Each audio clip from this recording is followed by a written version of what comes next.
Hi friends, welcome to Harish academy. ఈరోజు వార్తలు నిలిచిన జాతీయ అంతర్జాతీయ రాష్ట్రీయ అంశాల గురించి, వార్తలు నిలిచిన వ్యక్తులు, అవార్డులు, పుస్తకాలు, మరి క్రీడా సంబంధిత సమాచారం ఒక్కొక్క అంశాన్ని వివరంగా తెలుసుకుందాం. ఈరోజు ఫస్ట్ టాపిక్ వచ్చేసి కోర్టులో వాడే భాషకి సంబంధించి ఒక వివాదం వార్తలు నిలిచింది. కోర్టులో వాడే భాష అంటున్నాను. కామన్గా మన భారతదేశంలో అత్యున్నత న్యాయస్థానం అని దేని పిలుస్తాము? Supreme court. మరియు ఒక రాష్ట్రాన్ని గనక అబ్జర్వ్ చేస్తే ఒక రాష్ట్రంలో హైయెస్ట్ కోర్టు, ఒక రాష్ట్రంలో అత్యున్నత న్యాయస్థానం అంటే హైకోర్టు. అలా భారతదేశంలోని న్యాయస్థానాలు ఏవైతే ఉంటాయో, అంటే అత్యున్నత న్యాయస్థానాలు ఏవైతే ఉంటాయో, రాష్ట్రం అయితే హైకోర్టు, దేశం అయితే సుప్రీంకోర్టు. సో అత్యున్నత న్యాయస్థానాల్లో ఇంగ్లీష్ భాషనే వాడాలి అని చెబుతూ మన రాజ్యాంగంలోని ఒక ప్రకరణ చెప్తుంది. ఆ ప్రకరణ గుర్తుంచుకోండి. ఆర్టికల్ 348 క్లాజ్ 1 క్లాజ్ ఏ గుర్తుంచుకోండి. ఆర్టికల్ 348 క్లాజ్ 1 క్లాజ్ ఏ ఏం చెప్తుంది? భారతదేశంలోని అత్యున్నత న్యాయస్థానాలు ఏవైతే ఉంటాయో, ఒక రాష్ట్రాన్ని గనక గమనిస్తే హైకోర్టు, లేదా దేశాన్ని గనక గమనిస్తే హైయెస్ట్ కోర్టు సుప్రీంకోర్టు. సో ఈ అత్యున్నత న్యాయస్థానంలో ఇంగ్లీష్ భాషను వాడాలి అని చెప్పడానికి ఒక ప్రత్యేకమైన రాజ్యాంగ ప్రకరణ ఉంది. ఇది గుర్తుంచుకోండి. ఎందుకు ఈ అంశాన్ని చెప్తున్నానంటే, ఇటీవల గుజరాత్ రాష్ట్ర హైకోర్టుకి సంబంధించి ఒక టాపిక్ వార్తాపత్రికలో ప్రచురితమైంది. అదేంటంటే, ఒక జర్నలిస్ట్, ఒక ప్రముఖ జర్నలిస్ట్ కంటెంప్ట్ ఆఫ్ కోర్టు ధిక్కరణకి సంబంధించి కోర్టుకి అటెండ్ కావడం జరిగింది. అంటే కోర్టులో అడుగుతారు కదా, కంటెంప్ట్ ఆఫ్ కోర్టు విషయంలో విచారణ జరుగుతున్న సమయంలో తను మాట్లాడుతున్న భాష ఏదైతే ఉందో అదర్ దాన్ ఇంగ్లీష్ అన్నట్టు. సో తను మాట్లాడుతున్న భాషని పక్కన పెట్టేసేసి, సో కోర్టులో ఏమని చెప్పారంటే, ఆ యాజమాన్యం వారు, కోర్టు వారు ఏం చెప్పారంటే, మీరు ఏ భాష పడితే ఆ భాష మాట్లాడకూడదు. సో భారతదేశంలో అత్యున్నత న్యాయస్థానాలు ఏవైతే ఉంటాయో, హైకోర్టులు కానివ్వండి, సుప్రీంకోర్టు కానివ్వండి, అక్కడ ఇంగ్లీష్ భాషని మాత్రమే వాడాల్సి ఉంటుంది అని చెప్పేసి ఒక అంశాన్ని చెప్పడం జరిగింది. అలా ఈరోజు న్యూస్ పేపర్స్ అన్నింటిలో కూడా దీనికి సంబంధించిన ఒక అంశం ప్రచురితమైంది. మరి నిజంగానే భారతదేశంలోని అన్ని రాష్ట్రాల హైకోర్టులోను, సుప్రీంకోర్టులోను ఇంగ్లీష్ భాషనే వాడాలా? యాక్చువల్గా ఇంగ్లీష్ భాషకు మన రాజ్యాంగ హోదా కూడా లేదు. రాజ్యాంగ హోదా అంటే రాజ్యాంగం గుర్తించిన భాషలు ఏవైతే ఉంటాయో, రాజ్యాంగం గుర్తించిన భాషలు అనగానే మనకి ఏ షెడ్యూల్ గుర్తుకు రావాలి? 8th షెడ్యూల్ గుర్తుకు రావాలి. 8th షెడ్యూల్లో రాజ్యాంగం అమల్లోకి వచ్చినప్పుడు 14 భాషలు, ఆ తర్వాత కాలంలో 8 భాషలు, అంటే మొత్తం 8th schedule of Indian constitution లో 22 భాషలని మాత్రమే గుర్తించడం జరిగింది. అలా 22 భాషల్లో కూడా అసలు ఇంగ్లీష్ భాష లేనేలేదు. మరి అలాంటి ఇంగ్లీష్ భాషని నిజంగా వాడాలని చెప్పేసి ఒక చర్చ జరుగుతుంది. ఇక్కడ రాష్ట్రాలకు ఇచ్చిన వెసులుబాటు కూడా మనం చర్చించుకోవాల్సి ఉంటుంది. ఇక్కడ ఒక ఆర్టికల్ ఏమని చెప్పాను? ఆర్టికల్ 348 క్లాజ్ 1 క్లాజ్ ఏ ఏం చెప్తుంది? భారతదేశంలోని అత్యున్నత న్యాయస్థానాలు ఏవైతే ఉంటాయో అక్కడ ఇంగ్లీష్ భాషను వాడాల్సి ఉంటుందని చెప్పడం జరుగుతుంది. మరి ఈ కండిషన్ ఖచ్చితంగా అమలు అవ్వాలంటే ఒక్కొక్క రాష్ట్రానికి కల్పించబడిన ప్రత్యేక అంశం ఏంటంటే, రాజ్యాంగంలో ఆర్టికల్ 348 క్లాజ్ 2 గుర్తుంచుకోండి. ఇది ఇంపార్టెంట్. ఆర్టికల్ 348 ఈరోజు వార్తలు ఇచ్చింది. ఆర్టికల్ 348 క్లాజ్ 2 ఏం చెప్తుంది అంటే, రాష్ట్రానికి సంబంధించి కాన్స్టిట్యూషనల్ హెడ్. సో దేశానికి సంబంధించి కాన్స్టిట్యూషనల్ హెడ్ ఎవరు? రాష్ట్రపతి, రాజ్యాంగ అధినేత అంటాం. అదే రాష్ట్రాన్ని కనుక గమనిస్తే రాష్ట్రంలో రాజ్యాంగ అధినేతను ఎవరు చెప్తాం? మనం గవర్నర్ని చెప్తాం. సో రాష్ట్ర గవర్నర్ భారత రాష్ట్రపతి నుండి అనుమతి పొంది ఆ రాష్ట్రానికి సంబంధించిన హైకోర్టు ఏదైతే ఉంటుందో ఆ హైకోర్టులో ఆ రాష్ట్రానికి సంబంధించిన ఇంపార్టెన్స్ ఉండే లాంగ్వేజ్ ఏదైతే ఉంటుందో దాన్ని కూడా అమలులోకి తీసుకురావచ్చు. అంటే ఎగ్జాంపుల్, మనం తెలుగు మాట్లాడతాం. సో తెలంగాణ రాష్ట్రంలో ఎగ్జాంపుల్ హైకోర్టు ఉంది, తెలంగాణ రాష్ట్ర హైకోర్టు. అలా తెలంగాణ రాష్ట్ర హైకోర్టులో according to article 348 clause 1 clause ఏ ఖచ్చితంగా ఇంగ్లీష్ భాషను వాడాలి. ఎందుకంటే రాజ్యాంగం చెప్తుంది. ఎందుకంటే హైయెస్ట్ కోర్ట్స్ ఏవైతే ఉంటే ఇండియాలో అందులో వాడాల్సి ఉంటుంది. అదే ఆర్టికల్ 348 క్లాజ్ 2 ఆధారంగా రాష్ట్ర గవర్నర్ ఏం చేయొచ్చు అంటే, రాష్ట్రపతికి ఒక అనుమతి ఇవ్వచ్చు. అంటే అనుమతిని పొందొచ్చు, రాష్ట్రపతి నుండి అనుమతి పొందాల్సి ఉంటుంది. ఏంటంటే తెలంగాణ రాష్ట్రంలో అత్యధికంగా తెలుగు మాట్లాడుతారు కాబట్టి తెలుగును కూడా ఇక్కడ వాడుక భాషగా మమ్మల్ని అనుమతించండి అని చెప్పేసి లెటర్ రాశారనుకోండి, రాష్ట్రపతి అనుమతిస్తారు. ఇక్కడ ఈ 2 ఆర్టికల్స్ కూడా ప్రముఖంగా అన్ని వార్తాపత్రికల్లో ఈరోజు చర్చనీయాంశం అయ్యాయి. సో ఇక్కడ గుజరాత్ హైకోర్టు వార్తలు నిలిచింది కాబట్టి గుజరాత్ హైకోర్టుకి సంబంధించి ఒక ప్రశ్న రావచ్చు. పోటీ పరీక్షలో పాలిటీ పాయింట్ ఆఫ్ వ్యూలో హైకోర్టులకు సంబంధించి ఒక ప్రశ్న ఖచ్చితంగా అడుగుతారు. అదేంటంటే, కామన్గా సర్వసాధారణంగా ఒక రాష్ట్రం యొక్క హైకోర్టు అనేది ఎక్కడ ఉంటుందంటే రాష్ట్ర రాజధానిలో ఉంటుంది. కానీ కొన్ని రాష్ట్రాలకు సంబంధించిన హైకోర్టులు రాజధానిలో కాకుండా, రాష్ట్ర రాజధానిలో కాకుండా వేరే ప్రాంతాల్లో ఉంటాయి. అలాంటి కేటగిరీలోకి గుజరాత్ రాష్ట్ర హైకోర్టు కూడా వస్తుంది. సో ఈరోజు ఇక్కడ ఏమంటున్నాను, హైకోర్ట్ ఆఫ్ గుజరాత్ ఎక్కడ ఉంది అంటారు. కామన్ గా గుజరాత్ రాష్ట్ర రాజధాని అనగానే మనకి ఏం గుర్తొస్తుంది, గాంధీనగర్ గుర్తొస్తుంది. అందరూ అనుకుంటారు సో గుజరాత్ రాష్ట్ర హైకోర్టు రాజధాని గాంధీనగర్ లో ఉందని, కానీ కాదు. గుజరాత్ రాష్ట్ర హైకోర్టు అహ్మదాబాద్ లో ఉంది, ఇది గుర్తుంచుకోండి. అలా ఈ కేటగిరీలో భారతదేశంలో ఒక 6-7 రాష్ట్రాలు ఉంటే వాటి పేర్లు గుర్తుంచుకోండి. ఒకటి కేరళ రాష్ట్రం కానివ్వండి, మధ్యప్రదేశ్, ఛత్తీస్గఢ్, ఒడిషా, రాజస్థాన్, గుజరాత్, ఉత్తరప్రదేశ్, ఉత్తరాఖండ్. ఈ రాష్ట్రాల యొక్క ప్రత్యేకత ఏంటంటే ఆ రాష్ట్రాల యొక్క హైకోర్టులు రాజధానిలో కాకుండా వేరే ప్రాంతాల్లో ఉంటాయి. ఆ ప్రాంతాన్ని జ్యుడిషియల్ క్యాపిటల్ అంటాం. సో ఈ అంశం పైన ఫోకస్ చేయండి. అండ్ భారతదేశంలోని కొన్ని రాష్ట్రాలు 2 లేదా 3 రాష్ట్రాలకు ఉమ్మడి న్యాయస్థానాలుగా, ఉమ్మడి హైకోర్టుగా కూడా పనిచేస్తున్నాయి. ఎగ్జాంపుల్ పంజాబ్, హర్యానా ఉమ్మడి హైకోర్టు అంటే మనకు చండీగఢ్ హైకోర్టు. అలా ఈశాన్య రాష్ట్రాలన్నిటికీ హైకోర్టు అంటే అస్సాం రాష్ట్రంలోని గౌహతి వద్ద ఉంటుంది. సో ఇలాంటిది అంటే భారతదేశంలో లార్జెస్ట్ బెంచ్ ఏదంటే అత్యధిక బెంచ్లు కలిగి ఉన్న హైకోర్టు ఏదంటే గౌహతి హైకోర్టు. ఇలాంటి అంశాలు లింక్ చేసుకోండి. ఇక్కడ మాత్రం మనకు రాజ్యాంగానికి సంబంధించి కోర్టులో వాడే భాష అనేది అర్థనిచ్చింది కాబట్టి ఈ 2 ప్రకారాలు ఫోకస్ చేయండి. అండ్ మనకు భారతదేశంలో article 343 supreme law of land. భారతదేశంలో సుప్రీం లా ఆఫ్ ల్యాండ్ అని దేని పిలుస్తాము, రాజ్యాంగం అనే పుస్తకాన్ని పిలుస్తాం. అలా రాజ్యాంగంలో ఆర్టికల్ 343 మనకు అఫీషియల్ లాంగ్వేజ్ గా హిందీని వాడొచ్చు అని చెప్పేసి ఒక అంశం కానివ్వండి. అండ్ భారత ప్రభుత్వం అఫీషియల్ లాంగ్వేజెస్ యాక్ట్ 1963లో అధికారిక భాషల చట్టాన్ని తీసుకొచ్చింది. అలా భాషకి సంబంధించిన అంశం వార్తలు కాబట్టి వీటన్నిటిని లింక్ చేసుకొని చదవండి. సో భారతదేశంలోని గుజరాత్ హైకోర్టులో ఇంగ్లీష్ భాషకి సంబంధించి ఒక చర్చ వార్తలు నిలిచింది కాబట్టి ఈ ఆర్టికల్స్ని ఇక్కడ లింక్ చేయాల్సి ఉంటుంది.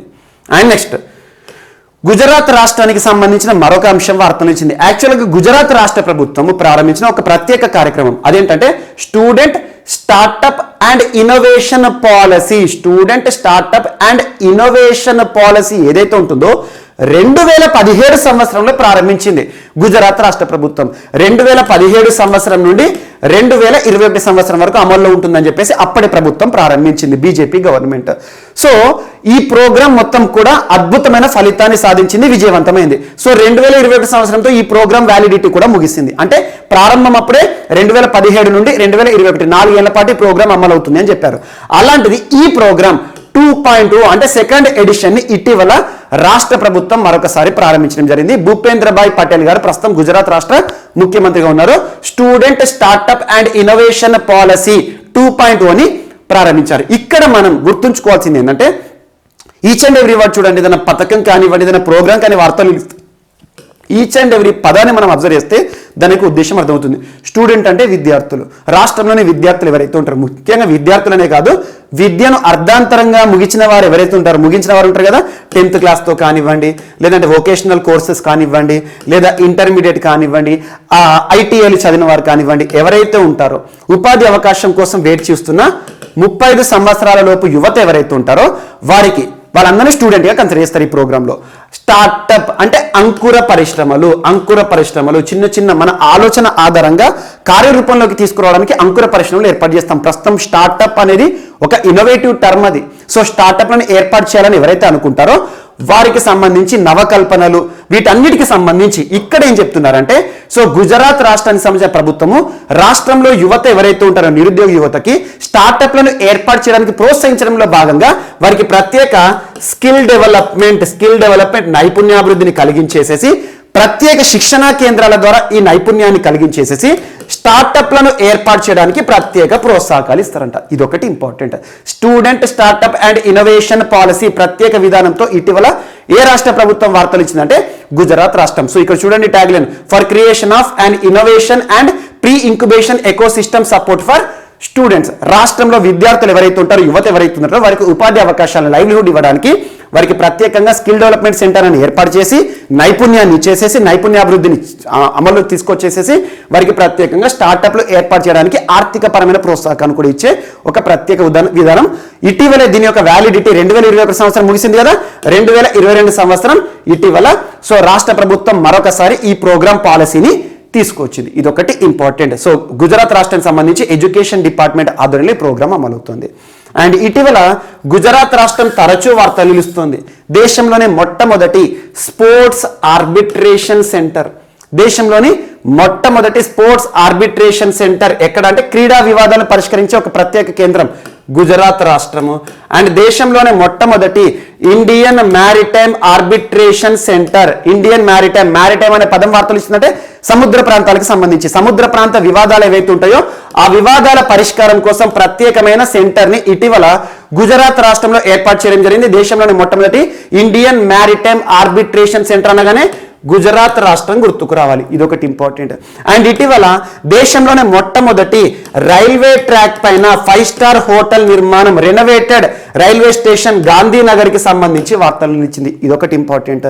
అండ్ ఇటీవల గుజరాత్ రాష్ట్రానికి సంబంధించి ధోలవీరా ప్రాంతం కానివ్వండి భారతదేశంలో గుర్తింపు పొందిన ఒక ప్రత్యేకమైన వరల్డ్ హెరిటేజ్ సైట్, అదొకటి ఇంపార్టెంట్. అండ్ గుజరాత్ రాష్ట్రానికి సంబంధించి కమలం పండు తరచూ వార్తలు ఇస్తుంది. కమలం పండు ఏదైతే ఉంటుందో, ఎందుకు కమలం పండు అంటున్నారంటే మనకు డ్రాగన్ ఫ్రూట్స్ ఉంటాయి కదా, పింక్ అండ్ వైట్, ఆ డ్రాగన్ ఫ్రూట్ పేరు మార్పు సంబంధిత అంశం గుజరాత్ రాష్ట్రానికి సంబంధించి వార్తలు ఇచ్చింది. వీటితో పాటు మిస్లేనియస్ అంశాలు ఇటీవల గుజరాత్ రాష్ట్రానికి సంబంధించి కరోనా విపత్కర పరిస్థితుల కాలంలో ప్రభుత్వం అమలు చేసిన అన్ని అంశాలను కూడా లింక్ చేస్తూ చూడండి. అండ్ నెక్స్ట్ ఈరోజు మరొక అంశం. So election commission of India, కేంద్ర ఎన్నికల సంఘము ప్రత్యేకంగా కొన్ని సవరణలు చేసింది. దేనికి సంబంధించిన సవరణలు అంటే రానున్న ఎన్నికలను దృష్టిలో ఉంచుకొని, రానున్న కాలంలో ఉత్తరప్రదేశ్ లాంటి పెద్ద పెద్ద రాష్ట్రాలకు ఎన్నికలు ఉన్నాయి కదా, సో ఈ పరిస్థితిని దృష్టిలో ఉంచుకొని ఎన్నికల సంఘం, కేంద్ర ఎన్నికల సంఘం ఏం చెప్తుందంటే భారతదేశంలో ఇప్పటి వరకు అభ్యర్థులు ఉంటారు కదా, ఎన్నికలు అనగానే పోటీ చేస్తారు, ఎమ్మెల్యే పదవి కోసం పోటీ చేసే అభ్యర్థులు కానివ్వండి, ఎమ్మెల్యేగా ఎన్నుకోవాల్సిన వారు ఎవరైతే ఉంటారో అభ్యర్థులకు సంబంధించి అండ్ ఎంపీలకు సంబంధించి కేవలం రానున్న ఎన్నికలు గుర్తించే కాదు, ఇక మీదట భారతదేశంలో ఎన్నికలు ఏవి జరిగినా కూడా ఎమ్మెల్యేగా పోటీ చేసే అభ్యర్థి కానీ ఎంపీగా పోటీ చేసే అభ్యర్థి కానివ్వండి ఎంత మొత్తంలో ఖర్చు చేయాల్సి ఉంటుందని చెప్పేసి కొన్ని సవరణలు చేశారు. అంటే ఆ అమౌంట్ ఏదైతుందో ఆ ఫిగర్ని పెంచారు. ఇప్పటి వరకు భారతదేశంలో సో 2014 ఎర్లియర్ ఇది ఏదైతే ఉంటుందో ఎక్స్పెండిచర్ లిమిట్ అనేది 2014 సంవత్సరం నుండి చూస్తున్నాం. సో ఇక్కడ పార్లమెంటరీ కాన్స్టిట్యూన్స్ అంటే మెంబర్ ఆఫ్ పార్లమెంట్ లోక్సభ ఎన్నికలకి పోటీ చేసేవారు, ఎందుకంటే లోక్సభ అంటే ప్రజలు ఎన్నుకునే ఎన్నికలు అన్నట్టు. సో లోక్సభ ఎన్నికల్లో పోటీ చేసే అభ్యర్థి ఇప్పటి వరకు యాజ్ ఆన్ టుడే 70 లక్షల రూపాయలను ఖర్చు చేసే నియోజకవర్గాలు ఏవైతే ఉంటాయో ఆ నియోజకవర్గాలు అంటే 70 లక్షల సీలింగ్ ఉన్న నియోజకవర్గాల్లో ఇక మీదట మారుతున్న సవరణ ప్రకారం 90 లక్షల రూపాయల వరకు ఖర్చు చేయొచ్చు. ఖర్చు అంటే ఏంటి, అక్కడ ప్రచారానికి సంబంధించి కానివ్వండి, బ్యానర్ల ఏర్పాటు కానివ్వండి, సమావేశాలు మీటింగ్ సంబంధించి కానివ్వండి, సో అలా ఈ లిమిటేషన్ పెంచడం జరిగింది. అంటే ఇప్పటివరకు భారతదేశంలో లోక్సభ నియోజకవర్గాలకు సంబంధించి అభ్యర్థి ఖర్చు పెట్టే ఖర్చు ఏదైతే లిమిటేషన్ 70 లక్షలు ఉన్నది 90 లక్షలు అవుతుంది. అండ్ నెక్స్ట్ ఎక్కడైతే భారతదేశంలో కొన్ని ప్రత్యేక నియోజకవర్గాలు ఉంటాయో ట్రైబల్ ఏరియాస్ కానివ్వండి అలాంటివి, సో 54 లక్షల లిమిటేషన్ మాత్రమే ఉండే ఎక్స్పెండిచర్ ఏదైతే ఉంటుందో ఇక మీదట 75 లక్షలకు పెంచడం జరిగింది, ఇది ఒకటి ఇంపార్టెంట్. అండ్ అసెంబ్లీకి సంబంధించి అసెంబ్లీ కాన్స్టిట్యుయెన్సీ అంటే రాష్ట్రానికి సంబంధించి ఎమ్మెల్యేలు ఉంటారు కదా, ఎమ్మెల్యే ఎన్నికల్లో పోటీ చేసే అభ్యర్థి ఇప్పటి వరకు 28 లక్షల లిమిటేషన్ ఉండే నియోజకవర్గం అసెంబ్లీ నియోజకవర్గం ఏదైతే ఉందో ఆ నియోజకవర్గంలో ఇక మీదట 40 లక్షలకి పెంచవచ్చు, ఇదొకటి ఇంపార్టెంట్. అండ్ నెక్స్ట్ ఇప్పటి వరకు 20 లక్షల లిమిటేషన్ ఏదైతే ఉంటుందో దాన్ని 28 లక్షలకు పెంచుతూ ప్రత్యేకంగా ఉత్తర్వులను విడుదల చేసింది ఎన్నికల సంఘం. సో మారిన ఎన్నికల ఖర్చు అనే అంశం ప్రత్యేకంగా లింక్ చేసుకోండి. ఇక్కడ ఎలక్షన్ కమిషన్ ఆఫ్ ఇండియా వార్తలు ఇచ్చింది కాబట్టి కేంద్ర ఎన్నికల సంఘం అనేది ఏ ఆర్టికల్ ప్రకారం పనిచేస్తుంది అంటే రాజ్యాంగంలోనే ఆర్టికల్ 324 ఒక రాజ్యాంగబద్ధ సంస్థ అని గుర్తుంచుకోండి. ఎన్నికల సంఘానికి సంబంధించి మారిన లేదా సవరించబడిన ఎన్నికల ఖర్చు, ఎన్నికలకు అయ్యే వ్యయం ఏదైతుందో అభ్యర్థులు ఖర్చు చేసే అమౌంట్ ఏదైతే ఉంటుందో నిన్నటి రోజున మార్పు చేస్తారు, ఇది ఒకటి ఇంపార్టెంట్. అండ్ నెక్స్ట్ సో ఈరోజు దేశంలోనే మొట్టమొదటి లేదా దేశంలోనే అతిపెద్ద అనే అంశంతో కర్ణాటక రాష్ట్రం వార్తలు నిలిచింది. కర్ణాటక రాష్ట్రం, సో కర్ణాటక రాష్ట్రంలో ఒక ప్రత్యేక నిర్మాణం జరుగుతుంది, అదేంటంటే Koppal toy cluster. Koppal toy cluster, Koppal, ఇటీవల కొప్పాల్ అనే పదం వార్తలు నిలిచింది ఏ రాష్ట్రానికి సంబంధించి అంటే కర్ణాటక. ఒక టాయ్ క్లస్టర్ అంటే బొమ్మల తయారీకి సంబంధించిన ఒక ప్రత్యేక నిర్మాణం, కొప్పాల్ టాయ్ క్లస్టర్, బొమ్మల నిర్మాణం కోసం. సో క్లస్టర్ అంటే ఏంటంటే బొమ్మల నిర్మాణం ఏదైతే ఉందో బొమ్మలను తయారు చేయడం అన్నట్టు, మ్యానుఫ్యాక్చరింగ్ టాయ్స్. ఒక టాయ్ ఒక బొమ్మను తయారు చేయాలంటే రా మెటీరియల్స్ అవసరం ఉంటుంది, రంగులు అవసరం ఉంటాయి. సో అలా తయారీ ఏదైతే ఉంటుందో రా మెటీరియల్ నుండి ఎండ్ ప్రోడక్ట్ ని ఎక్స్పోర్ట్ చేసే వరకు అన్ని సౌకర్యాలతో కూడిన ప్రత్యేకమైన బొమ్మల తయారీ కేంద్రం అని గుర్తుంచుకోండి. ఒక క్లస్టర్, దేశంలోనే అతిపెద్ద మొట్టమొదటి బొమ్మల సెజ్ అని గుర్తుంచుకోండి, టాయ్ సెజ్. ఇటీవల కొప్పాల్లో ఏర్పాటైంది, కొప్పాల్ సిటీ అని గుర్తుంచుకోండి, కొప్పాల్ టాయ్ క్లస్టర్. సో ఏ రాష్ట్రం అంటే కర్ణాటక. దీన్ని మార్చ్ నుండి అమల్లోకి తీసుకొస్తారంట. అంటే మార్చిలో ఈ కొప్పాల్ టాయ్ క్లస్టర్ ని ఆవిష్కరించబోతున్నారు. భారత ప్రధాని నరేంద్ర మోదీ గారి చేతుల మీదుగా ఈ ఆవిష్కరణ జరగబోతుందని చెప్పేసి కర్ణాటక రాష్ట్ర ప్రభుత్వం చేసిన ప్రత్యేక ప్రకటన వార్తలు ఇచ్చింది. ఏ fully integrated toy manufacturing ecosystem. ఇక్కడ గుర్తుంచుకోండి, ఏ ఫుల్లీ ఇంటిగ్రేటెడ్ అంటే అన్ని ఒకే దగ్గర ఉంటాయి అన్నట్టు సింపుల్ గా. సో బొమ్మలకి కావాల్సిన రా మెటీరియల్ కానివ్వండి, రంగులు కానివ్వండి, సో బొమ్మలకి సంబంధించి ప్రత్యేకమైన వస్తువులు ఏమైనా వాడినామనుకోండి అవన్నీ కూడా అక్కడే సమకూర్చుకొనేసి బొమ్మలను తయారు చేసి అక్కడి నుండి ఎక్స్పోర్ట్ చేస్తారు. ఇంత ప్రత్యేకంగా ఉంటుంది. అలాంటి ఒక టాయ్ క్లస్టర్ దేశంలో కొప్పాల్ సంబంధించి వార్తలు ఇచ్చింది, గుర్తుంచుకోండి. సో ఎంత ఏరియా అంటే దాదాపు 400 ఎకర్స్ ఏరియాలో దీని యొక్క విస్తీర్ణం అనేది ఉందని చెప్పేసి కర్ణాటక రాష్ట్ర ప్రభుత్వం ప్రకటించింది. ఇటీవల కర్ణాటక రాష్ట్రం తరచూ వార్తలు నిలుస్తుంది. దేశంలోనే మొట్టమొదటి R&D పాలసీని విడుదల చేసిన రాష్ట్రం ఏదంటే Karnataka, research and development policy. And ఇటీవల ప్రజల నుండి స్పందన తెలుసుకోవడానికి, ప్రజాభిప్రాయాన్ని తెలుసుకోవడానికి, ప్రభుత్వం ప్రారంభించిన పథకాల పట్ల ప్రజలు ఏ రకంగా ఉన్నారో తెలుసుకోవడానికి Janaspandana, Janasevaka, so governance at doorstep అనే అంశాల గురించి మనం డిస్కస్ చేసాం. సో ఇలాంటి అంశాలను మనము కర్ణాటక రాష్ట్రానికి సంబంధించి ఇంపార్టెంట్ టాపిక్స్ గా లాస్ట్ వితిన్ 2 to 3 months లో వార్తలు ఇచ్చిన అంశాలను గుర్తుంచుకోండి. కొప్పాల్ టాయ్ క్లస్టర్ ఇటీవల వార్తలు ఇచ్చింది. ఏ రాష్ట్రం అంటే కర్ణాటక. That's enough. ఇది ఒకటి గుర్తుంచుకోండి. బసవరాజు బొమ్మాయి గారు ప్రస్తుతం బీజేపీ ప్రభుత్వానికి సంబంధించి అధికారంలో ఉన్నారు. అండ్ నెక్స్ట్, ఈరోజు పేరు మార్పు సంబంధిత అంశంతో ఉత్తరప్రదేశ్ రాష్ట్రం వార్తలు నిలిచింది. ఉత్తరప్రదేశ్ రాష్ట్రం పేరు మార్పు సంబంధిత అంశం. ఇటీవల కాలంలో ఉత్తరప్రదేశ్ అంటేనే పేరు మార్పు. అలాంటి ఉత్తరప్రదేశ్ రాష్ట్రానికి సంబంధించి ఒక సైనిక్ స్కూల్స్ అంటే భారతదేశానికి చాలా ఇంపార్టెంట్. రానున్న 9th రోజున సైనిక్ స్కూల్ ఎంట్రెన్స్ కూడా ఉంది. చాలా మంది ప్రతిష్టాత్మకంగా తీసుకుంటారు చిన్నపిల్లలు, 8th, 9th స్టూడెంట్స్.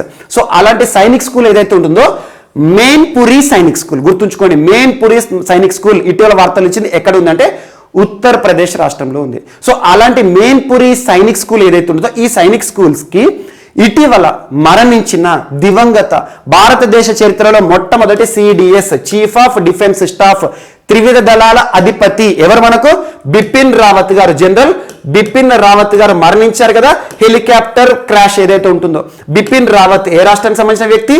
రావత్ అనే పేర్లు ఉన్నాయంటే ఉత్తరాఖండ్ రాష్ట్రం. ఉత్తరాఖండ్ రాష్ట్రం ఏర్పడింది మనకి 2000 సంవత్సరంలో ఉత్తరప్రదేశ్ రాష్ట్రం నుండి. ఉత్తరాఖండ్ రాష్ట్రం ఏ రాష్ట్రం నుండి వేరు చేయడం జరిగిందంటే, స్టేట్ రీఆర్గనైజేషన్ చేయడం జరిగిందంటే ఉత్తరప్రదేశ్ రాష్ట్రం నుండి.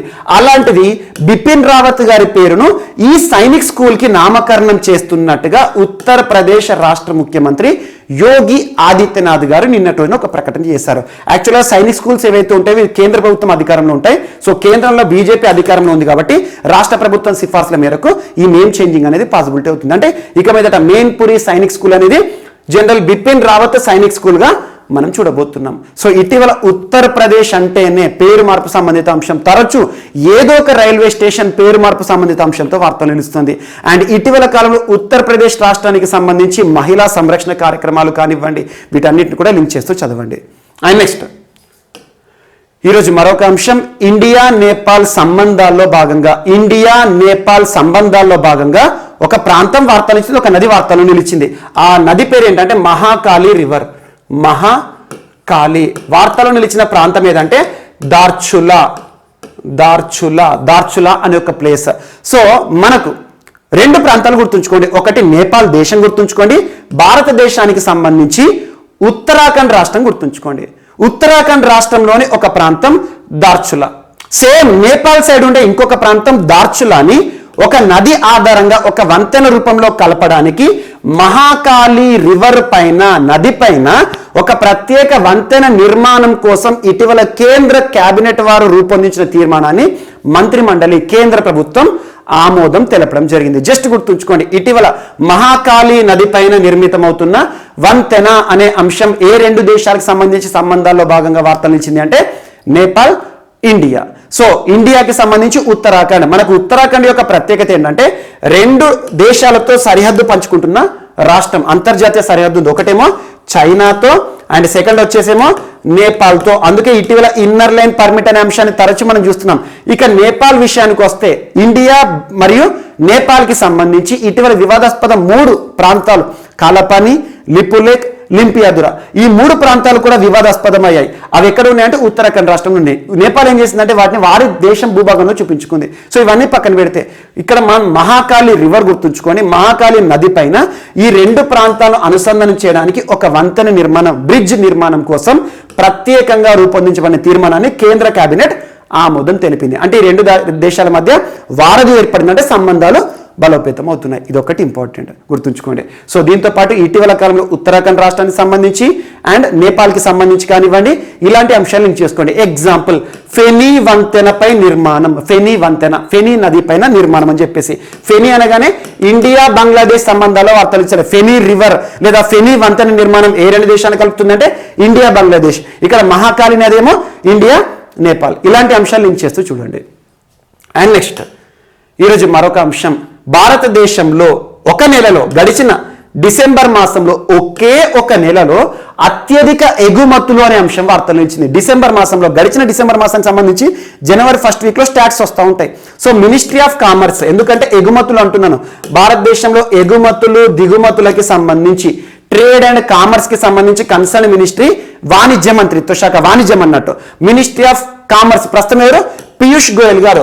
సో ఈ మంత్రిత్వ శాఖ నిన్నట్టు ఏం చెప్పిందంటే భారతదేశంలో గడిచిన సంవత్సరం గమనించిన గత కొద్ది కాలంలో గమనించినా కూడా ఒకే ఒక నెలలో అత్యధిక ఎగుమతులు డిసెంబర్ మాసంలో నమోదయ్యాయంట.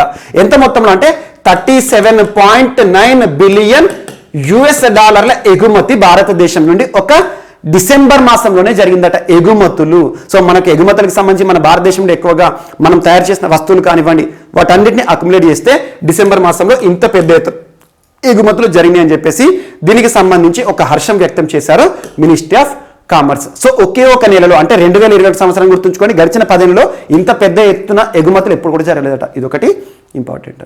అండ్ నెక్స్ట్ ఉజాలా స్కీమ్ వార్తలు నిలిచింది. 7 years of Ujala, 7 years of Ujala గుర్తుంచుకోండి. Ujala 7 years of Ujala. ఇక్కడ ఉజాలా యొక్క యాక్రోనిమ్ ఇంపార్టెంట్. ఉజాలా అంటే Unnat Jyoti by affordable LEDs for all. Unnat Jyoti light కి సంబంధించి Unnat Jyoti by affordable LED light emitting diode అంటే లైట్లు, ఎల్ఈడి లైట్లు అంటాం కదా, ఎల్ఈడి లైట్లకు సంబంధించిన ఒక ప్రోగ్రామ్ 2015 సంవత్సరం జనవరి 5వ తేదీన భారత ప్రభుత్వం నరేంద్ర మోదీ గారి ప్రభుత్వం ప్రతిష్టాత్మకంగా ప్రారంభించిన ప్రోగ్రామే ఉజాలా ప్రోగ్రామ్. ఈ ఉజాలా ప్రోగ్రామ్ విజయవంతంగా 7 years ని పూర్తి చేసుకుంది అని చెప్పేసి భారత ప్రభుత్వం ప్రకటించింది. జస్ట్ ఇటీవల వార్తలు ఇచ్చిన ఉజాలా ప్రోగ్రామ్ యాక్రోనిమ్ ఏంటి అంటారు, అదొకటి గుర్తుంచుకోండి. సో ఉన్నత జ్యోతి బై అఫోర్డబుల్ ఎల్ఈడిసి ఫర్ ఆల్. ఈ ఎల్ఈడి లైట్లను ఎందుకు కేంద్ర ప్రభుత్వం 0 సబ్సిడీతో రిలీజ్ చేస్తుంది అంటే సబ్సిడీ పూర్తి ఉచితంగా ఇస్తున్నారు. గ్రామీణ ప్రాంతాల్లో కానివ్వండి ఎల్ఈడి లైట్లను డిస్ట్రిబ్యూట్ చేస్తున్నారు. ఎందుకంటే దీని ద్వారా పర్యావరణ సంరక్షణ జరుగుతుంది, ఇళ్లలో కాంతులు నిర్మించడం అనేది ప్రభుత్వం యొక్క ఉద్దేశం ఫుల్ఫిల్ అవుతుంది. ఇక్కడ చూడండి ఎల్ఈడి లైట్ వల్ల బ్రైటర్ లైటింగ్ అనేది వస్తుంది. అంటే ఎల్ఈడిలో పవర్ కన్సంప్షన్ తక్కువ ఉంటుంది, లైటింగ్ అనేది ఎక్కువ వస్తుంది. And second money saving, automatic గా ఎల్ఈడికి పవర్ కన్సంప్షన్ తక్కువ అవుతుంది కాబట్టి మనీ సేవింగ్ కూడా జరుగుతుంది. And at the same time energy saving, మనకి ఏదైతే ఇంధనం పైన డిపెండ్ అవుతాం సో పవర్ ని కూడా మనం ఎక్కువగా సేవ్ చేసిన వారం అవుతాం. అండ్ నెక్స్ట్ వచ్చేసి ఎన్విరాన్మెంట్ ఫ్రెండ్లీ, ఎకో ఫ్రెండ్లీగా పనిచేస్తాయి ఎల్ఈడి లైట్లు అని చెప్పేసి ప్రత్యేకంగా ఒక ప్రోగ్రామ్ ఉజాలా ప్రోగ్రామ్ వార్త నిలిచింది. So LED bulbs under Ujala scheme 7 years ని కంప్లీట్ చేస్తున్నట్టుగా భారత ప్రభుత్వం చేసిన ప్రకటన. దీని యొక్క గొప్పతనం ఇంతవరకు భారతదేశంలో ఎంతమందికి డిస్ట్రిబ్యూట్ చేశారు ఎల్ఈడి లైట్స్ అని చెప్పేసి ఒక ప్రత్యేకంగా అంశంలో వచ్చింది. And next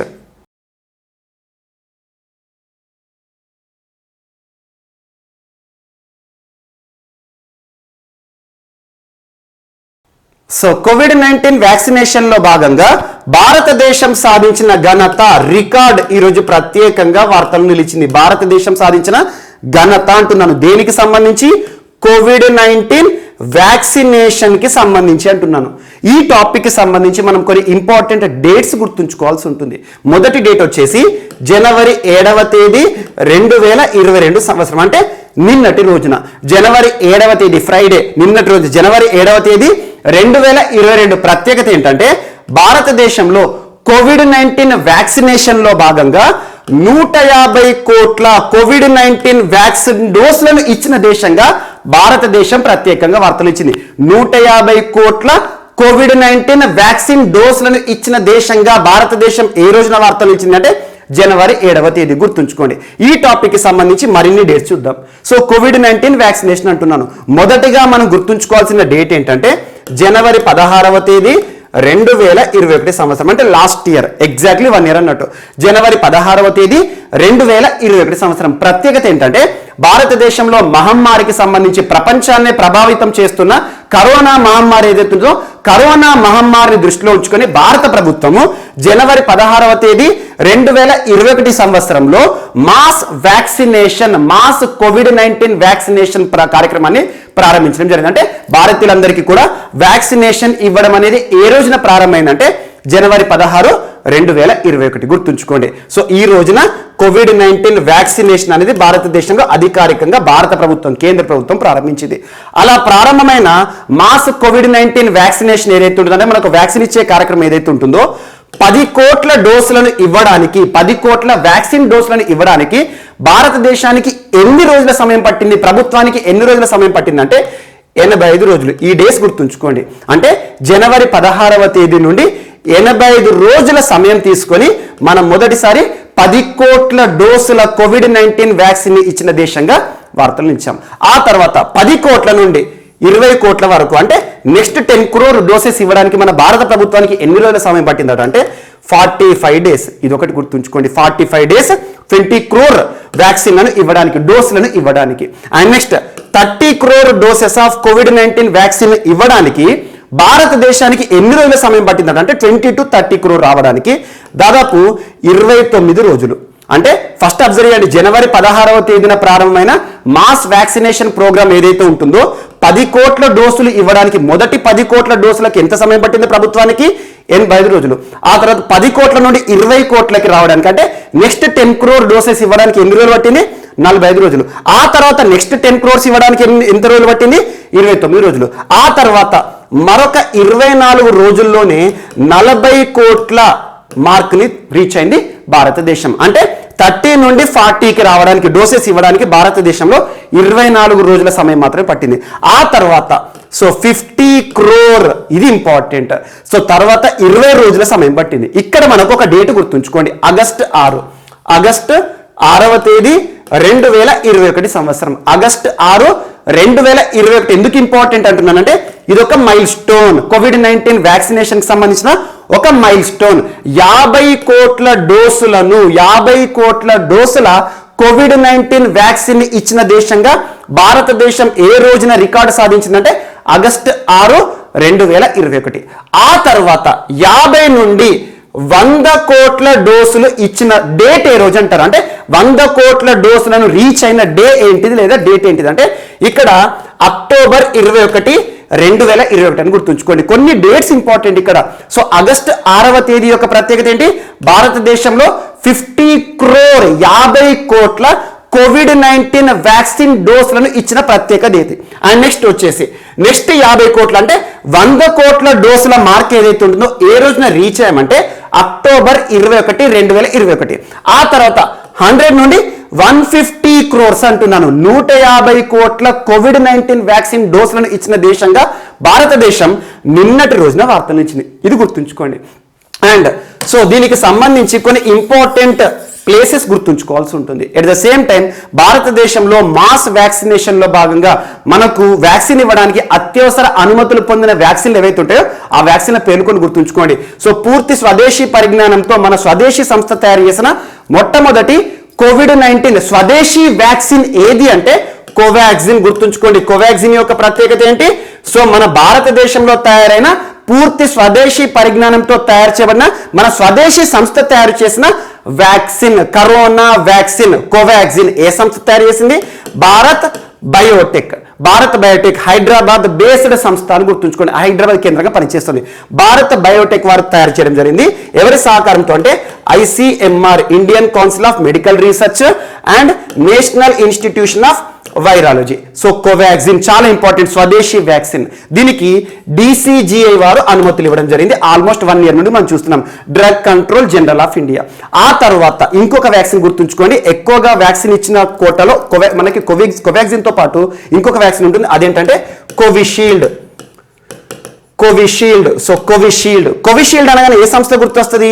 serum institute of India, Pune కేంద్రంగా పనిచేస్తున్న సీరం ఇన్స్టిట్యూట్ ఆఫ్ ఇండియా. దీన్ని స్వదేశీ వ్యాక్సిన్ అని పిలవట్లేదు, మన స్వదేశీ సంస్థ మ్యానుఫ్యాక్చర్ చేస్తుంది. కాకపోతే టెక్నాలజీ డెవలప్ చేసిన వారు ఎవరంటే ఆస్ట్రాజెనికా అండ్ ఆక్స్ఫర్డ్ యూనివర్సిటీ అని గుర్తుంచుకోండి. ఆ తర్వాత చాలా వ్యాక్సిన్లు భారతదేశంలో అనుమతులు పొందాయి. ఎగ్జాంపుల్ మోడర్నా వ్యాక్సిన్ కానివ్వండి, జైకో డి కానివ్వండి, జాన్సన్ అండ్ జాన్సన్ వ్యాక్సిన్ కానివ్వండి, అన్నిటికంటే ఇంపార్టెంట్ స్పుత్నిక్ వి వ్యాక్సిన్ కానివ్వండి. స్పుత్నిక్ వి ప్రపంచంలో మొట్టమొదటి కోవిడ్-19 వ్యాక్సిన్ ఏదంటే స్పుత్నిక్ వి. మనకు రష్యాకి సంబంధించి గమేలియా రీసెర్చ్ ఇన్స్టిట్యూట్ వారు తయారు చేశారు. ఇది చాలా ఇంపార్టెంట్, స్పుత్నిక్ వి. ఆ తర్వాత Johnson and Johnson, Pfizer and ఇటీవల కాలంలో కార్బోవాక్స్ కానివ్వండి, నోవోవాక్స్ కానివ్వండి, అలా వ్యాక్సిన్లు అనేవి అనుమతులు పొందుతూ వార్తలు ఇస్తున్నాయి. కానీ ఇక్కడ మాత్రం కోవాక్సిన్ పైన ఎక్కువ కాన్సన్ట్రేట్ చేయండి. And at the same time ఇటీవల కొన్ని ప్రాంతాలు కూడా ప్రత్యేకంగా వార్తలు ఇస్తున్నాయి. అందులో హిమాచల్ ప్రదేశ్ రాష్ట్రం చాలా ఇంపార్టెంట్. భారతదేశంలో మొట్టమొదటి రాష్ట్రం హిమాచల్ ప్రదేశ్ రాష్ట్రం. దేనికి సంబంధించి?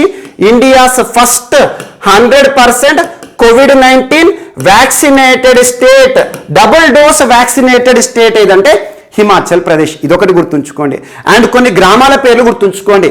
జమ్మూ కాశ్మీర్లోని ఒక మారుమూల గ్రామం వేయాన్ విలేజ్, వేయాన్. ఇది కూడా ఇండియాస్ ఫస్ట్ అనే అంశంతో వార్తలు ఇచ్చింది. దేనికి సంబంధించి అంటే ఇండియాస్ ఫస్ట్ 100% కోవిడ్-19 వ్యాక్సినేటెడ్ విలేజ్ ఏదంటే వేయాన్. అలా ఇండియాస్ ఫస్ట్ 100% కోవిడ్-19 వ్యాక్సినేటెడ్ సిటీ అంటే ఒడిషా రాష్ట్రంలోని భువనేశ్వర్ సిటీ. ఇదొకటి ఇంపార్టెంట్. ఆ తర్వాత ఇండియాస్ ఫస్ట్ 100% కోవిడ్-19 వ్యాక్సినేటెడ్ డిస్టిక్ అంటే కేరళ రాష్ట్రంలోని Wayanad district. And at the same time ఇటీవల మనకు లడక్ కేంద్రపాలిత ప్రాంతం ఏమో ఇండియాస్ ఫస్ట్ 100% కోవిడ్-19 వ్యాక్సినేటెడ్ యూటీ. కానీ ఇది సింగిల్ డోస్. అదే డబుల్ డోస్ తీసుకున్నాం అనుకోండి, అండమాన్ అండ్ నికోబార్ భారతదేశంలోనే మొట్టమొదటి యూటీ, డబుల్ డోస్ కోవిడ్-19 వ్యాక్సినేటెడ్ యూటీ. ఇలాంటివి గుర్తుంచుకోండి. అండ్ అస్సాంకి సంబంధించి గౌహతి, భారతదేశంలో ట్రాన్స్జెండర్లకు కూడా వ్యాక్సిన్ ఇవ్వడానికి, కోవిడ్-19 వ్యాక్సిన్ ఇవ్వడానికి ప్రత్యేక వ్యాక్సినేషన్ కేంద్రం అస్సాం రాష్ట్ర ప్రభుత్వం గౌహతి సిటీలో ఏర్పాటు చేయడం జరిగింది. అండ్ బికనీర్ భారతదేశంలోనే మొట్టమొదటి సిటీగా వార్తలు ఇచ్చింది. దేనికి సంబంధించి? బికనీర్ అంటే రాజస్థాన్ రాష్ట్ర ప్రభుత్వము బికనీర్ సిటీలో డోర్ టు డోర్ వ్యాక్సినేషన్ ని ప్రారంభించడం జరిగింది. ఇలాంటి అంశాలను లింక్ చేస్తూ చదవండి. సో నిన్నటి రోజున జనవరి 7వ తేదీన 150 కోట్ల డోసుల అంటే ఫస్ట్ డోసు సెకండ్ డోసు కలిపి మనం ఏదైతే తీసుకుంటామో 150 కోట్ల డోసుల కోవిడ్-19 వ్యాక్సిన్ ఇచ్చిన దేశంగా భారతదేశం ప్రత్యేకంగా వార్తలు ఇచ్చింది. ఇది ఒకటి ఇంపార్టెంట్. అండ్ నెక్స్ట్, సో ఈరోజు మన నెక్స్ట్ టాపిక్ వచ్చేసి రాష్ట్రీయ అంశాల్లో భాగంగా ఆంధ్రప్రదేశ్ రాష్ట్రానికి సంబంధించి 2 వెరైటీ స్వీట్స్ వార్తలు నిలిచాయి. 2 ప్రత్యేక మిఠాయిలు వార్తలు నిలిచాయి. ఫస్ట్ వచ్చేసి కాకినాడ కాజా. సెకండ్ వచ్చేసి విశాఖపట్నం జిల్లాకి సంబంధించి మాడుగుల హల్వా. 2 మిఠాయిలు గుర్తుంచుకోండి. ఒకటి తూర్పు గోదావరి జిల్లాకి సంబంధించి కాకినాడకి సంబంధించిన ప్రత్యేక మిఠాయి కాకినాడ కాల్వా. అండ్ సెకండ్ వచ్చేసి విశాఖపట్నానికి సంబంధించి మాడుగుల హల్వా అండ్ కాజా. ఇవి ఆంధ్రప్రదేశ్ రాష్ట్రంలోనే కాదు, దేశవ్యాప్తంగా మరియు ప్రపంచవ్యాప్తంగా గుర్తింపు పొందిన స్పెషల్ స్వీట్స్, ప్రత్యేక తీపి వంటకాలు, మిఠాయిలు. అలాంటిది ఈ రెండింటికి కూడా ఈరోజు మరొక ప్రత్యేక గుర్తింపు లభించడం జరిగింది. అదేంటంటే భారత తపాలా శాఖ వారు, సో ఇండియన్ పోస్టల్ డిపార్ట్మెంట్ వారు ఏం చేశారంటే కాకినాడ కాజాకి పోస్టల్ స్టాంప్ రూపంలో ప్రత్యేకంగా గుర్తింపునివ్వడం జరిగింది. ఒక పోస్టల్ స్టాంప్ ని కాకినాడ కాజా పేరుతో దాని ఇమేజ్ తో రిలీజ్ చేయడం జరిగింది. అండ్ సెకండ్ వచ్చేసి ఇక్కడ మాడుగుల హల్వా ఉంది కదా, మాడుగుల హల్వాకు ఎలాంటి ప్రత్యేకతలు ఇచ్చారంటే ఇండియన్ పోస్టల్ డిపార్ట్మెంట్ ఏదైతే ఉంటుందో వారికి సంబంధించిన పోస్టల్ కవర్స్ ఉంటాయి కదా, పోస్టల్ కవర్ పైన ప్రత్యేకమైన గుర్తింపు ఇవ్వడం జరిగింది. జస్ట్ గుర్తుంచుకోండి, భారత తపాలా శాఖ వారు, సో పోస్టల్ డిపార్ట్మెంట్ వారు ఈ 2 స్వీట్స్ కి కూడా ప్రత్యేక గుర్తింపు ఇచ్చారని గుర్తుంచుకోండి. ఇక్కడ మనం గుర్తుంచుకోవాల్సింది కాకినాడ కాజా చాలా ఇంపార్టెంట్. 2018 సంవత్సరం 2018 ఇయర్లో 2018 సంవత్సరంలో జాగ్రఫికల్ ఇండికేషన్ ట్యాగ్ పొందిన ప్రత్యేకమైన మిఠాయిని గుర్తుంచుకోండి. జాగ్రఫికల్ ఇండికేషన్ అంటే భౌగోళిక గుర్తింపు. ఏదైనా ఒక వంటకానికి కానీ, ఏదైనా ఒక వస్తువు కానీ, ఒక బొమ్మకి కానీ, ఒక పంటకి కానీ జాగ్రఫికల్ ఇండికేషన్ ట్యాగ్ ఉంది అంటే అది ఎంత ప్రత్యేకం అనేది తరచు మనం డిస్కస్ చేస్తున్నాం. సో అలా జాగ్రఫికల్ ఇండికేషన్ ట్యాగ్ ఉన్న కాకినాడ కాజా ఏదైతే ఉంటుందో ఈ కాకినాడ కాజాని 1891 ఇయర్ చరిత్రలోకి వెళ్తే కోటయ్య అనే ఒక వ్యక్తి ప్రారంభించడం జరిగింది. కోటయ్య స్వీట్స్ అంటారు, కాకినాడ మనకి చాలా ఫేమస్. సో అంటే సుదీర్ఘ చరిత్ర ఉన్న 2 మిఠాయిలను గుర్తుంచుకోండి. ఒకటి మాడుగుల హల్వా మనకు విశాఖపట్నం జిల్లాకి సంబంధించింది, అండ్ కాకినాడ కాజా వచ్చేసి తూర్పు గోదావరి జిల్లాకి సంబంధించింది. ఈ 2 స్వీట్స్ ని కూడా ప్రత్యేకంగా ఇండియన్ పోస్టల్ డిపార్ట్మెంట్ వారు ప్రత్యేకంగా వారికి ఒక గుర్తింపు ఇవ్వడం జరిగింది. ఒకటేమో పోస్టల్ స్టాంప్ రూపంలో, ఒకటేమో పోస్టల్ కవర్ రూపంలో. సో ఏపీకి సంబంధించి చాలా ఇంపార్టెంట్, ఆంధ్రప్రదేశ్ రాష్ట్ర సంస్కృతిలో భాగం అని చెప్పుకోవచ్చు. సో ఆత్రేయపురం పూతరేకులు కానివ్వండి, ఇలాంటివి ఏమైనా వార్తలు ఇస్తే ప్రత్యేకంగా చూడండి. అండ్ నెక్స్ట్ ఈరోజు రాష్ట్రీయ అంశాల్లో భాగంగా తెలంగాణ రాష్ట్రానికి సంబంధించి రాక్ గార్డెన్ వార్తలు నిలిచింది. Rock garden but with rocks అన్నట్టు సింపుల్ గా. సో ఒక రాక్ గార్డెన్ ని నిన్నటి రోజున ప్రారంభించడం జరిగింది జితేంద్ర సింగ్ గారు పర్సన్ ఏ మినిస్ట్రీకి సంబంధించి కన్సర్న్డ్ గా ప్రస్తుతం విధులు నిర్వర్తిస్తున్నారు? మినిస్ట్రీ ఆఫ్ ఎస్ఎన్టీ అని గుర్తుంచుకోండి. సో హైదరాబాద్, తెలంగాణ రాష్ట్రంలోని హైదరాబాద్ లో ఒక సెంటర్ పేరు గుర్తుంచుకోండి. సెంటర్ల పైన పోటీ పరీక్షలో ఖచ్చితంగా ప్రశ్న అడుగుతారు.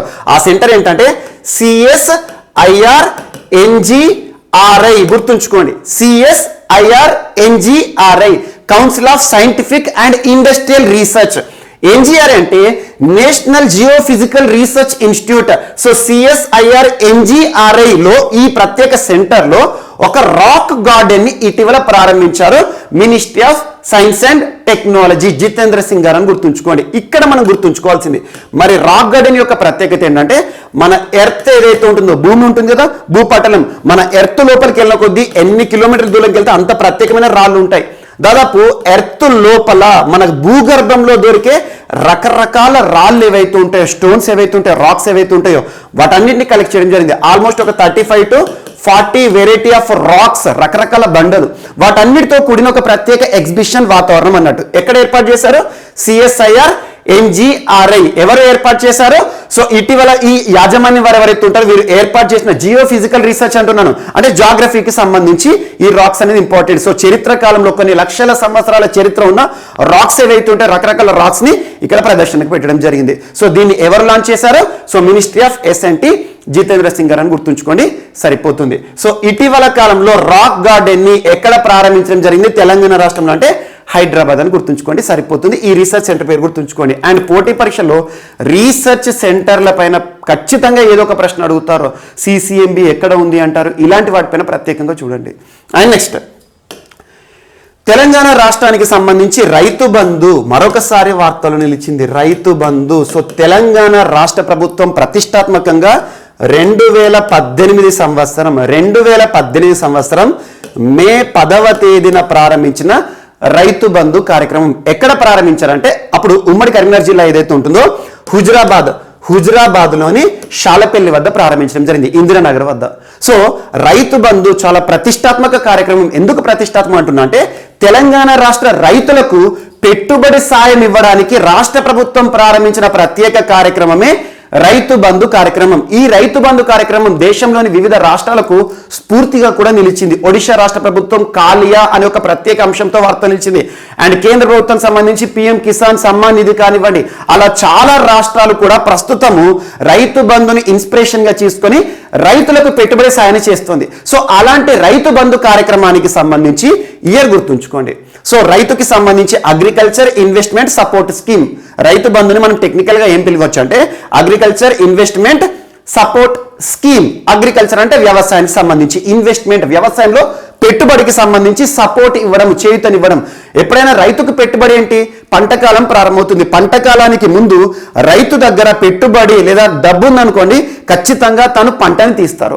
అలాంటిది రైతుకి సరైన సమయంలో చేతికి డబ్బులు ఇవ్వాలని చెప్పేసి మొదటి విడతగా యాక్చువల్గా రైతు బంధు ప్రారంభంలో సో సంవత్సరానికి 8,000 రూపాయలు ఇచ్చేవారు పెట్టుబడి సాయం, 4,000 అని చెప్పేసి. ప్రస్తుతం సంవత్సరానికి 10,000 రూపాయలు ఇస్తుంది రాష్ట్ర ప్రభుత్వం. మరి ఎందుకు ఈరోజు ఇంత ప్రత్యేకంగా చెప్తున్నానంటే, రైతు బంధు కార్యక్రమం ఏర్పడిన తర్వాత ఈ జనవరి 10th ఏదైతే ఉంటుందో, రానున్న జనవరి 10వ తేదీ 2022లో రైతు బంధు సాయం కింద రాష్ట్ర ప్రభుత్వం 50,000 కోట్ల రూపాయలు 50,000 కోట్ల రూపాయలను రైతులకు ఆర్థిక సాయం కింద ప్రకటించింది. రైతు బంధు కార్యక్రమం కింద 50,000 కోట్ల రూపాయలను రైతులకు ఇవ్వడం అంటే మామూలు విషయం కాదు. రైతుకు ఆర్థిక సాయం కింద, అలా రైతుకు అగ్రికల్చర్ ఇన్వెస్ట్మెంట్ కింద ఇవ్వడం జరిగింది. అందుకు సంబంధించి రాష్ట్ర వ్యాప్తంగా రైతులు వారోత్సవాలను, పండుగ వాతావరణం జరుపుకుంటున్నారు. సో కేసీఆర్ గారికి సంబంధించి, తెలంగాణ రాష్ట్ర ప్రభుత్వానికి సంబంధించి పూర్తు రైతు బంధు కార్యక్రమానికి సంబంధించి రైతు బంధు వేడుకలను నిర్వహించడం జరుగుతుంది. రాష్ట్ర వ్యాప్తంగా రైతు బంధు వేడుకలు ఎందుకు వార్తలు నిలుస్తున్నాయి అంటే, ఇది ఒక్కటి గుర్తుంచుకోండి, రైతు బంధు కార్యక్రమం ప్రారంభించిన తర్వాత ఆల్మోస్ట్ 3 years స్పాన్ లో 50,000 కోట్ల రూపాయల ఆర్థిక సాయాన్ని రైతులకు ఇవ్వడం జరిగింది ఈ ప్రోగ్రాం కింద. సో దీనికి కమమరేటివ్గా ఈ ఒక ప్రత్యేకమైన పండుగ వాతావరణం అనేది వార్తలు నిలిచింది. And next, so international yoga అకాడమీని ఇటీవల దీనికి సంబంధించి ఫౌండేషన్ స్టోన్ ని ఎవరు వేశారంటే మినిస్ట్రీ ఆఫ్ ఆయుష్ కి సంబంధించి, మినిస్ట్రీ ఆఫ్ ఆయుష్. ప్రస్తుతం కన్సర్న్ పర్సన్ ఎవరు? సర్బానంద సోనోవాల్ గారు అస్సాం రాష్ట్ర మాజీ ముఖ్యమంత్రి. సర్బానంద సోనోవాల్ గారు మినిస్ట్రీ ఆఫ్ ఆయుష్ కి సంబంధించి ప్రస్తుతం కన్సర్న్ మినిస్టర్ గా ఉన్నారు. ఇటీవల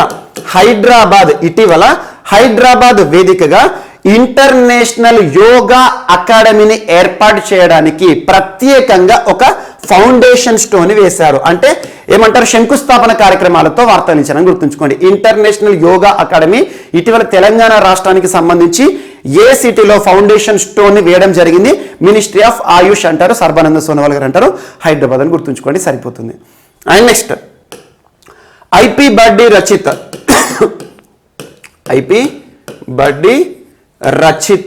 అని గుర్తుంచుకోండి. రచిత్ అనేది ఒక మాస్కట్ అంటే ఏంటి? ఒక చిహ్నం అన్నట్టు, ఒక గుర్తు అన్నట్టు. ఐపీ బర్డీ రచిత్ ని ఇటీవల మినిస్ట్రీ ఆఫ్ ఐటీ వారు, తెలంగాణ రాష్ట్రానికి సంబంధించిన అంశాలు, ministry of IT information technology, ప్రస్తుతం తెలంగాణ రాష్ట్రానికి సంబంధించి ministry of IT, ministry of industries, ministry of municipalities, concern minister ఎవరు? కేటీఆర్ గారు. సో ఈ ఐపీ బర్డీ రచిత్ ని ఆవిష్కరించారు, ఒక మాస్కట్ ని ఆవిష్కరించారు. ఏ సంస్థకి సంబంధించి అంటే రిజల్యూట్ ఫర్ ఐపీ. ఇటీవల తెలంగాణ రాష్ట్రంలో హైదరాబాద్ లోని మర్రి చెన్నారెడ్డి గారికి సంబంధించి హ్యూమన్ రిసోర్సెస్ డెవలప్మెంట్ సంస్థ ఉంటుంది కదా, ఆ సంస్థలో ఈ రచిత్ మాస్కట్ ని లాంచ్ చేశారు. ఈ రచిత్ మాస్కట్ యొక్క అవగాహన దేనికి సంబంధించి అంటే, ఐపీ ఇంటెలెక్చువల్ ప్రాపర్టీ రైట్స్ ఉంటాయి కదా, మన మేధో సంపత్తి హక్కులకి సంబంధించి పరిరక్షణ ఏ రకంగా ఉండాలి, మేధో సంపత్తి హక్కులు అంటే ఏంటి, ఏ రకంగా పరిరక్షించడం జరుగుతుంది, ఇంటెలెక్చువల్ ప్రాపర్టీ రైట్స్ చాలా ఇంపార్టెంట్, కాపీ రైట్స్ కానివ్వండి, ట్రేడ్ మార్క్స్ కానివ్వండి, దానికి సంబంధించి కన్సర్న్ ఒక అవగాహన కనిపించడానికి ఒక మాస్కట్ ని రచిత్ అనే పేరుతో రిలీజ్ చేయడం జరిగింది. ఇదే ఆ image, IP Birdie Rachit, I'm Rachit అని చెప్పేసి ప్రత్యేకంగా అవగాహనలు ఉంటాయండి, ఒక కార్టూన్ అని గుర్తుంచుకోండి, సరిపోతుంది. అండ్ నెక్స్ట్, సో ఈరోజు మన నెక్స్ట్ టాపిక్ వచ్చేసి వార్తల్లో వ్యక్తులు. ఈరోజు వార్తలో నిలిచిన first person Vijay Pal Sharma garu. Person పేరు గుర్తుంచుకోండి. ఈరోజు ఒక సంస్థకి సంబంధించి నూతన చైర్మన్ గా నియమితులవుతూ వార్తలు ఇచ్చారు, నూతన చైర్పర్సన్ గా నియమితులవుతూ వార్తలు ఇచ్చారు. ఆ సంస్థ పేరు గుర్తుంచుకోండి, అదేంటంటే సిఏసిపి. అబ్రివేషన్ ఏంటంటే commission for agricultural costs and prices. Commission for agricultural costs and price. ఈ సంస్థ 1965 లో ఏర్పాటైన ఒక సంస్థ, ఒక కమిషన్. సో ఏ మంత్రిత్వ శాఖ పరిధిలో పనిచేస్తుంది అంటే ministry of agriculture and farmers welfare. Ministry of agriculture అంటే కేంద్ర వ్యవసాయ మంత్రిత్వ శాఖ పరిధిలో పనిచేస్తున్న ఒక commission for agricultural cost and prices. Each and every word meaning చూడండి, ఆటోమేటిక్ గా దీని యొక్క ఉద్దేశం, ఈ కమిషన్ యొక్క విధులు తెలుస్తాయి. కమిషన్ అగ్రికల్చరల్ కాస్ట్ అంటున్నాను అంటే వ్యవసాయ ఉత్పత్తులకి సంబంధించి ధరలను నిర్ణయించే ఒక సంస్థ అని చెప్పొచ్చు. ఇక్కడ మీరు ఒక పదాన్ని నేర్చుకోండి, ఎంఎస్పి. చాలా ఇంపార్టెంట్, ఇటీవల తరచూ వార్తాపత్రికలో కనబడుతున్న ఒక పదం లేదా ఒక abbreviation, MSP, minimum support price. ప్రస్తుతం దేశంలో ఇటీవల రైతులు చేసిన ఉద్యమం ఏదైతే ఉంటుందో 3 వివాదాస్పద చట్టాలను కేంద్ర ప్రభుత్వం తొలగించింది కదా, ఆ తర్వాత కూడా రైతులు ఇంకా ఉద్యమాన్ని నడిపిస్తున్నారు. కారణం ఏంటంటే భారతదేశంలో ఎంఎస్పికి సంబంధించి ఒక చట్టాన్ని తీసుకురావాలని చెప్పేసి, ఎంఎస్పికి సంబంధించి ఒక చట్టం. మరి ఇప్పటివరకు ఎంఎస్పికి ఏమైనా చట్టం ఉందంటే ఏ చట్టం లేదు. ప్రభుత్వం పాలసీ డెసిషన్లో భాగంగా, పరిపాలనలో భాగంగా ఎంఎస్పిని ప్రకటిస్తూ ఉంటుంది. ఒక్కొక్క పంట కాలానికి ముందు ఒక్కొక్క పంటకి సంబంధించి ఇది కనీస మద్దతు ధర అని చెప్పేసి. So minimum support price, each and every word meaning చూడండి. మినిమం అంటే కనీస, సపోర్ట్ అంటే మద్దతు, ప్రైస్ అంటే ధర. దేనికి సంబంధించింది? అగ్రికల్చర్ ప్రొడ్యూస్ కి సంబంధించి. ఎగ్జాంపుల్, ఒక ఫార్మర్ ఉన్నాడు అనుకోండి, రైతు తన పంట పొలంలో ఒక పంటను పండిస్తాడు కదా. ఇక్కడ ప్రభుత్వం ఏం చేస్తుంది అంటే ఒక పంట కాలానికి ముందు, ఎగ్జాంపుల్ ఖరీఫ్ సీజన్ ఉంది, ఖరీఫ్ సీజన్ కంటే ముందు ప్రభుత్వం ప్రకటించే ధర ఉంటుంది ఎంఎస్పి. ఏం చెప్తుంది అంటే ఇప్పుడు మీరు పండించబోయే పంట, ఎగ్జాంపుల్ వరి పండించారు అనుకోండి, వరి. సో వరి పండించే రైతులు ఎవరైతే ఉంటారో మినిమం క్వింటాల్కి ఇంత ఇస్తామని చెప్పేసి పంట కాలానికి ముందే ప్రభుత్వం ప్రకటించే ధరను మినిమం సపోర్ట్ ప్రైస్ అంటాం. ఇక్కడ రైతు అబ్జర్వ్ చేస్తాడు ప్రభుత్వం ఎంత ధర ఇస్తుంది అని చెప్పేసి. అంటే ఒక క్వింటాల్కి ఇంత మొత్తంలో ప్రభుత్వం ఇస్తా అని చెప్తుంది, ఇంత మొత్తం కనీసం ఎక్కువైనా ఇవ్వచ్చు. సో అంటే ప్రభుత్వానికి సంబంధించి ప్రకటించిన ఆ ధరను రైతు అంచనా వేస్తారు. అంటే నేను పండించడానికి ఎంత సమయం పడుతుంది, ఎంత మొత్తంలో ఖర్చు అవుతుంది, ఎంత మొత్తంలో ఇన్పుట్ చేయాల్సి ఉంటుంది, అవన్నీ లెక్కలు వేసేసి ఒకవేళ ఆ పంట పండిస్తే లాభం వస్తుంది అనుకోండి, ఆ కనీస మద్దతు ధర కనుక లాభం ఇస్తుంది అనుకోండి, ఆ పంటకి వెళ్తాడు. లేదంటే రైతు ఆల్టర్నేటివ్ వేరే పంటను చూసుకుంటాడు అన్నట్టు, అంటే వేరే పంటను ప్రొడ్యూస్ చేస్తూ ఉంటాడు అన్నట్టు. ఇది ఒకటి ఇంపార్టెంట్. సో అలాంటి మినిమం సపోర్ట్ ప్రైస్ ని భారతదేశంలో రికమెండ్ చేసే సంస్థ సిఎసిపి. గుర్తుంచుకోండి, commission for agriculture cost and prices 1965లో ఏర్పాటైంది. మినిస్ట్రీ ఆఫ్ అగ్రికల్చర్ పరిధిలో పనిచేసిన ఈ సంస్థకి సంబంధించి నూతన చైర్పర్సన్ గా విజయ్ పాల్ శర్మ గారు నియమితులవుతూ వార్తలు ఇచ్చారు. జస్ట్ పర్సన్ పేరు గుర్తుంచుకోండి సరిపోతుంది. సో ఈ రోజు వార్తలు ఇచ్చిన షిల్లాంగ్కి సంబంధించిన పద్మశ్రీ పురస్కార గ్రహీత ప్రముఖ పియానిస్ట్. సో పియానో ఉంటుంది కదా, పియానో విద్వాంసులను గుర్తుంచుకోండి. పియానో మ్యూజిక్ సంబంధించి ఇన్స్ట్రుమెంట్ వాయించడంలో తనకంటూ ప్రత్యేక గుర్తింపు దేశంలోనే కాదు ప్రపంచవ్యాప్తంగా పొందిన వ్యక్తి నీల్ నాంగ్రీ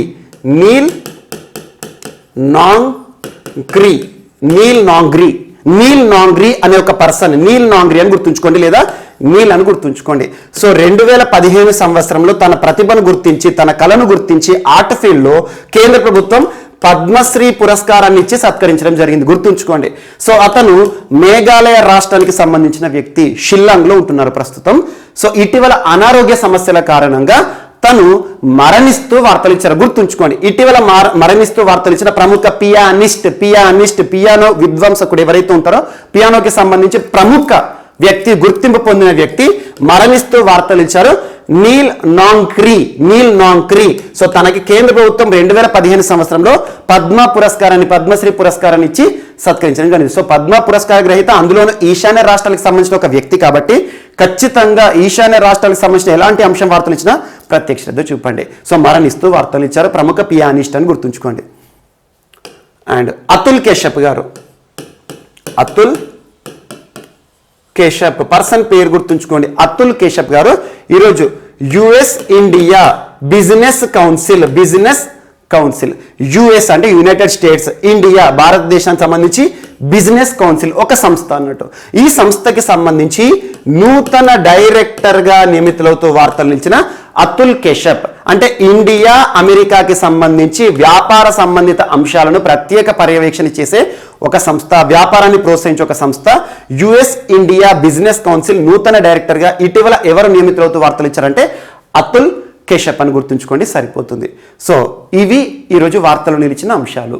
మిస్లేనియస్ అంశాలు ఏమైనా మిగిలిపోతే మాత్రం రేపటి క్లాస్లో యాడ్ చేసుకుని నేర్చుకుందాం. రేపు కలుద్దాం. Thank you.